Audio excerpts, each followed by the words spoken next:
বাংলাদেশের ভারত সীমান্তে পুশিন সহ নানা ধরনের সমস্যাগুলো নিয়ে গণমাধ্যমে নিয়মিত খবর প্রকাশিত হয়, কিন্তু মিয়ানমার সীমান্ত ঘিরে সন্ত্রাসী গোষ্ঠীগুলোর তৎপরতা বাড়লেও খুব একটা খবর চোখে পড়ে না। অথচ পার্বত্য চট্টগ্রামের সীমান্ত এলাকাগুলোতে তিনটি সশস্ত্র গোষ্ঠী একজোট হয়ে বেশ শক্ত অবস্থান তৈরি করে ফেলেছে। পার্বত্য অঞ্চলে নিরাপত্তায় নিয়োজিত একাধিক বাহিনীর তথ্য অনুযায়ী পার্বত্য চট্টগ্রামের বান্দরবানের দুর্গম সীমান্ত এলাকায় ইউপিডিএফ এবং কেএনএফ এর যৌথ ঘাঁটি আছে। 2 দিন আগে বাংলাদেশ সেনাবাহিনীর বিশেষ অভিযানে এমন একটি যৌথ ঘাঁটির সন্ধান পাওয়া গেছে।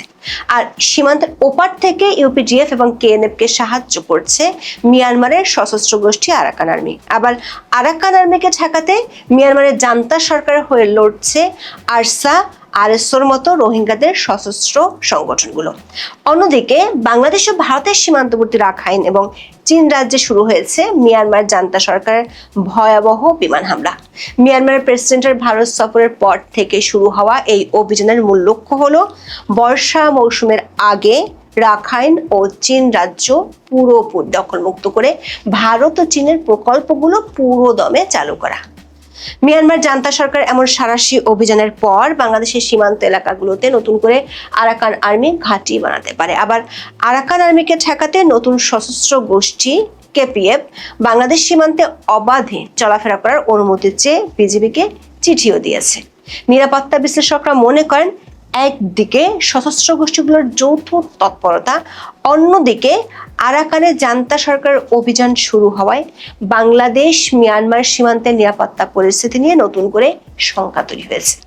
প্রশ্ন উঠেছে, পার্বত্য চট্টগ্রামের সীমান্তের পাহাড়গুলো কি সশস্ত্র গোষ্ঠীগুলোর সেফ হেভেন বা স্যাংচুয়ারিতে পরিণত হয়েছে, যেখানে গড়ে উঠেছে তাদের প্রক্সি নেটওয়ার্ক?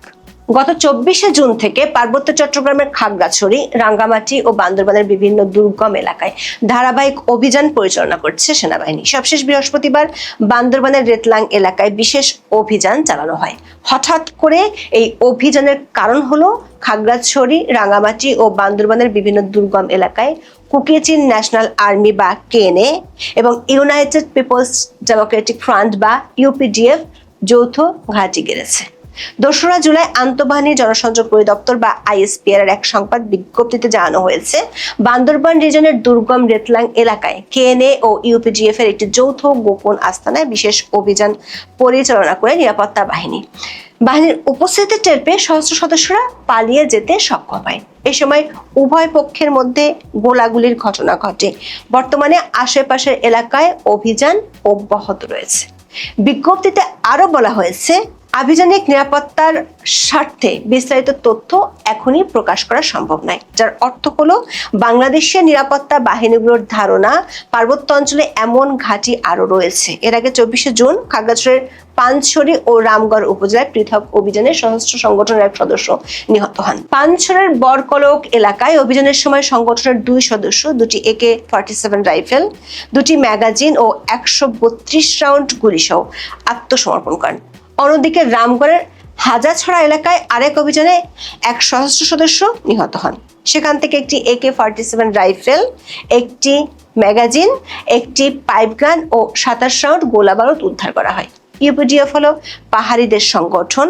একসময় ইউপিডিএফ এর শীর্ষ নেতারা পার্বত্য চট্টগ্রাম জনসংহতি সমিতির সদস্য ছিল, কিন্তু শান্তি চুক্তির বাস্তবায়ন নিয়ে বিরোধের জের ধরে জনসংহতি সমিতি থেকে বের হয়ে ইউপিডিএফ গঠন করে, যাদের বিরুদ্ধে সশস্ত্র তৎপরতা ও চাঁদাবাজের ব্যাপক অভিযোগ আছে। গত 22শে জুন টাইমস অফ বাংলাদেশের এক খবরে বলা হয়েছে, ইউপিডিএফ নতুন করে পার্বত্য অঞ্চলে তাদের পরিধি বাড়াচ্ছে বলে জানিয়েছেন দেশের নিরাপত্তা সংস্থার কর্মকর্তারা। সংগঠনটির নতুন সদস্য সংগ্রহ অভিযান পাহাড়ে বড় ধরনের সংকট তৈরি করতে পারে এবং তা আবারও একটি জটিল হুমকি হিসেবে আবির্ভূত হতে পারে বলে আশঙ্কা করা হচ্ছে। সংশ্লিষ্টরা বলছেন, বর্তমানে বাংলাদেশের নিরাপত্তা বাহিনীগুলোর জন্য বড় মাথা ব্যথার কারণ হয়ে দাঁড়িয়েছে ইউপিডিএফ এর সাথে কেএনএ বা কেএনএফ এর যৌথ তৎপরতা। 2024 সালের এপ্রিলে বান্দরবানে রুমা ও থানচিতে 2টি ব্যাংকের 3টি শাখায় ডাকাতির ঘটনায় বেশ আলোচনায় এসেছিল সশস্ত্র সংগঠন কেএনএফ। অবশ্য এর আগে 2022 সালের অক্টোবরে বাংলাদেশের সংবাদ মাধ্যমগুলোতে প্রকাশিত খবরে বলা হয়েছে, দুর্গম পাহাড়ে কুকি-চিন ন্যাশনাল ফ্রন্টের ক্যাম্পে প্রশিক্ষণ শিবির স্থাপন করেছে নতুন জঙ্গি সংগঠন জামাতুল আনসার ফিল হিদ্দাল সারেকিয়া। তখন জামাতুল আনসারের সঙ্গে যুক্ত হয়ে দেশটির 19টি জেলা থেকে হিজরতের নামে 55 জন তরুণ ঘর ছেড়েছিল। এই 55 জনের মধ্যে 38 জনের পূর্ণ নাম ঠিকানার একটা তালিকা তখন আইন শৃঙ্খলা বাহিনীর পক্ষ থেকে প্রকাশ করা হয়েছিল। নিরুদ্দেশ বা নিখোঁজ থাকা এই তরুণদের অনেকে বান্দরবানের দুর্গম এলাকায় কেএনএফ এর ক্যাম্পে স্থাপন করা প্রশিক্ষণ শিবিরে ছিলেন, এমন তথ্য 2022 সালে বাংলাদেশের সংবাদপত্রগুলোতে প্রকাশিত হয়েছিল। এই জামাতুল আনসার হিদ্দাল সারাকিয়ার একাধিক সাজাপ্রাপ্ত আসামি বিগত অন্তর্বর্তী সরকারের আমলে জামিন পায়। কেএনএফ বা কুকিচেন ন্যাশনাল ফ্রন্টকে বিচ্ছিন্নতাবাদী সংগঠন হিসেবে বিবেচনা করে বাংলাদেশের নিরাপত্তা বাহিনী। বম জাতিগোষ্ঠীর একটা অংশের উদ্যোগে এটি গঠিত হলেও তাদের দাবি 6টি জাতিগোষ্ঠীর প্রতিনিধিত্ব করছে তারা। রুমা উপজেলায় এজেন্টপাড়ায় নাথান বম এই সংগঠনের প্রধান। কেএনএফ এর সামরিক শাখার শতাধিক সদস্য গেরিলা মিয়ানমারের কাচিনে সশস্ত্র প্রশিক্ষণ নিয়েছিল, এমন তথ্য তারা নিজেরাই প্রচার করেছে। সংশ্লিষ্ট সূত্রগুলো বলছে কেএনএফ গঠিত হয়েছিল জেএসএস এর বিরুদ্ধে, ইউপিডিএফ জেএসএস এর বিরোধী। আবার কেএনএফ প্রশিক্ষণ নিয়েছে মিয়ানমারের সশস্ত্র গোষ্ঠী 3 ব্রাদারহুড অ্যালায়েন্সের কাছে। এই অ্যালায়েন্সের একটি বাহিনী হলো আরাকান আর্মি, যারা বাংলাদেশের সীমান্তবর্তী রাখাইন অঞ্চলগুলো দখল করেছে।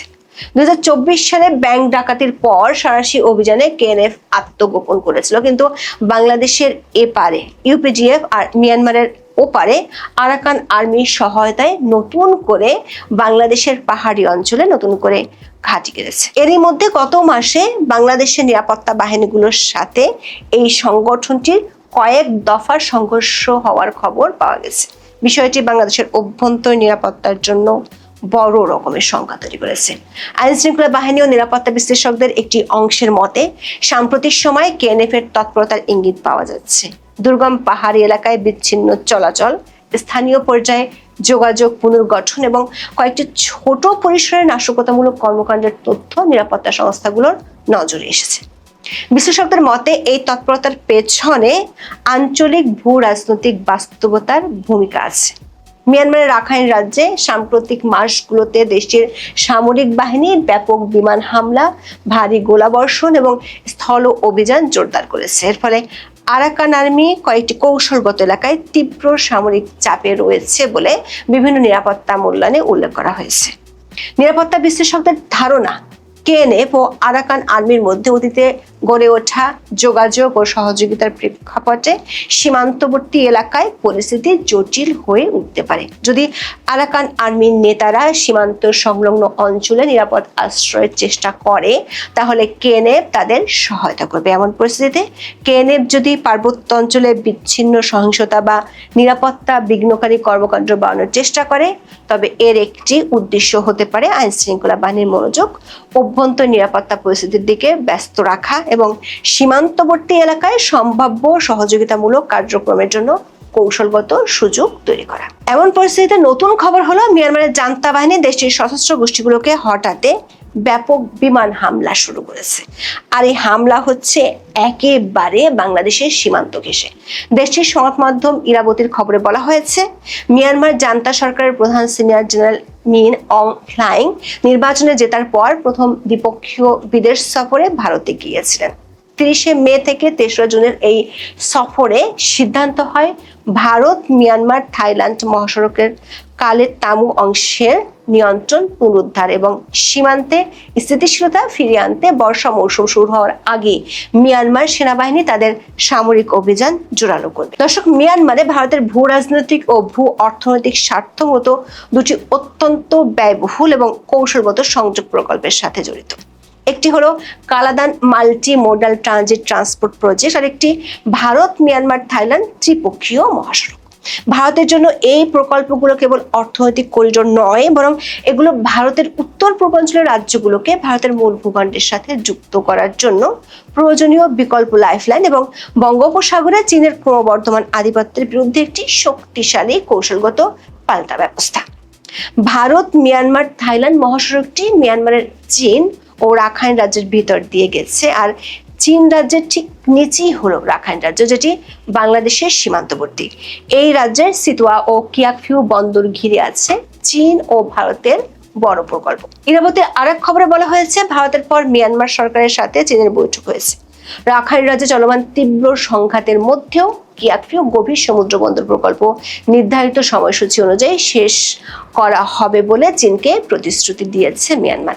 কিয়াকফিউ গভীর সমুদ্র বন্দর হলো মিয়ানমারের রাখাইন রাজ্যে বঙ্গোপসাগরের তীরে অবস্থিত একটি কৌশলগতভাবে গুরুত্বপূর্ণ অবকাঠামো। সিতুয়া ও কিয়াকফিউ বন্দরে চীনের এবং কালাদানে ভারতের স্বার্থ রক্ষা করতে হলে মিয়ানমারকে অবশ্যই চীন এবং রাখাইন রাজ্য দুটি নিজেদের আয়ত্তে নিতে হবে। সেটি করার জন্য ব্যাপক বিমান হামলা শুরু করেছে জান্তা সরকার। গত কয়েকদিনে বাংলাদেশের সংবাদ মাধ্যমগুলোর খবরে বলা হয়েছে, প্রায় 1 বছর বন্ধ থাকার পর মিয়ানমারের রাখাইন রাজ্যে আবারও ভারী গোলাবর্ষণ ও বিস্ফোরণের শব্দে এপারে নাফ নদীর তীরবর্তী টেকনাফের বিস্তীর্ণ সীমান্ত এলাকা কেঁপে উঠছে। আর তাতে সীমান্তবাসীর মনে ফিরে এসেছে পুরনো আতঙ্ক। স্থানীয় সংবাদ মাধ্যমগুলোর খবরে বলা হয়েছে, মিয়ানমার জান্তা বাহিনীর হয়ে স্থলপথে আরাকান আর্মির বিরুদ্ধে লড়ছে রোহিঙ্গাদের বেশ কয়েকটি সশস্ত্র সংগঠন। আরসা, আরএসও, ARNO এসব সংগঠনগুলো বাংলাদেশের রোহিঙ্গা ক্যাম্প থেকে সদস্য সংগ্রহ করে এবং প্রশিক্ষণ শেষে তারা আবার ক্যাম্পে ফিরে আসে, এমন তথ্য এর আগে আন্তর্জাতিক সংবাদ মাধ্যমে প্রকাশিত হয়েছে। এমন পরিস্থিতিতে নতুন করে রোহিঙ্গা সংকট আরো বেড়ে যাওয়ার আশঙ্কা করছেন নিরাপত্তা বিশ্লেষকরা। বিশ্লেষকরা বলছেন, দেশীয় ও সীমানার ওপারের সশস্ত্র গোষ্ঠীগুলোর একই অঞ্চলে অবস্থান খুবই রেয়ার ঘটনা। আফগানিস্তান ও পাকিস্তানের সীমান্তবর্তী দুর্গম উপজাতীয় এলাকাগুলো যেমন একসময় ফাতা অঞ্চলে আন্তদেশীয় সশস্ত্র গোষ্ঠীর অবস্থানের কথা শোনা যায়, কিন্তু বাংলাদেশ মিয়ানমার সীমান্তে পরিস্থিতি জটিল হচ্ছে, কারণ নতুন নতুন সশস্ত্র গোষ্ঠীর জন্ম হচ্ছে এই সীমান্তে। সবশেষ বাংলাদেশ মিয়ানমার সীমান্তে খুমি পিপল ফোর্স বা KPF নামে নতুন একটি সশস্ত্র সংগঠনের আনাগোনা বেড়েছে। সংগঠনটি মিয়ানমারের চীন রাজ্যের পালেতোয়া টাউনশিপ কেন্দ্রিক খুমি জনগোষ্ঠীর নতুন সশস্ত্র প্ল্যাটফর্ম। খুমি পিপল ফোর্স গত 25শে মে বাংলাদেশের সীমান্তরক্ষী বাহিনী BGBকে একটি চিঠি দিয়েছে। ওই চিঠিতে তারা নিজেদের যাত্রা ফেব্রুয়ারিতে শুরু হয়েছে উল্লেখ করে এবং বাংলাদেশের সীমান্ত এলাকায় চলাচল ও যোগাযোগের সুযোগ দেয়। এই KPF আবার আরাকান আর্মির বিরোধী গোষ্ঠী। নিরাপত্তা বিশ্লেষকরা বলছেন, বাংলাদেশ মিয়ানমার সীমান্তের দুর্গম এলাকাগুলোতে সশস্ত্র গোষ্ঠীগুলো এক ধরনের প্রক্সি নেটওয়ার্ক গড়ে তুলেছে, যেখানে অঞ্চলটি তাদের জন্য হয়ে যেতে পারে সেফ হেভেন।